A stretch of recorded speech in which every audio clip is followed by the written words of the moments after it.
Dalam hidup kita, saudara, kita itu pasti berjalan, gak bisa dipungkiri. Sometimes kita ada di gunung, sometimes kita ada di lembah. Anda mengalami? Pengennya sih, doanya sih, Tuhan kalau boleh gunung terus Tuhan. Kalau perlu gunung sampai mencapai langit Tuhan.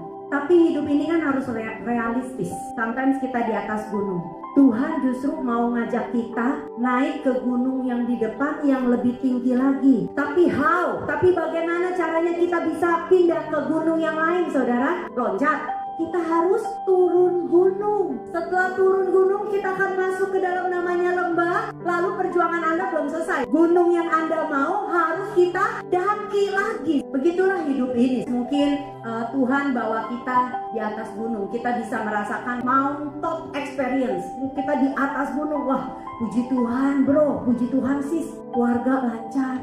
Amin. Puji Tuhan, usaha saya diberkati. Oh dahsyat. Puji Tuhan, Tuhan luputkan saya dari ini, bla bla bla bla bla bla bla. Toko rame, anak saya juara terus, bla bla bla bla bla bla bla. Saudara, Tuhan itu semuanya situasi di atas gunung. Pada saat engkau mengalami situasi itu, engkau harus sadar, itu bukan hasil usahamu.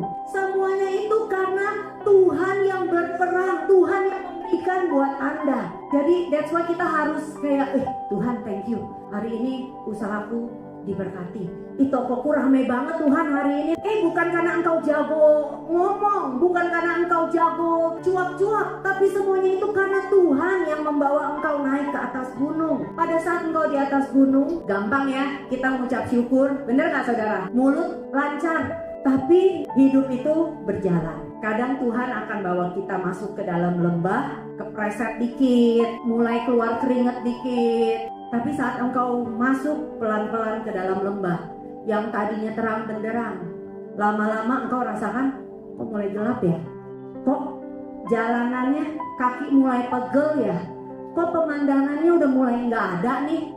Makin lama, apalagi saat engkau naik ke gunung tinggi, makin lama lembahnya makin curam, makin gelap, makin dingin. Engkau bahkan mungkin gak bisa lagi lihat sinar matahari karena lembahnya begitu dalam. Nah, pada saat engkau turun ke dalam lembah, sebenarnya saudara, itulah saat dimana engkau akan menikmati Yesus. Engkau akan bisa melihat kemuliaan Tuhan itu dinyatakan.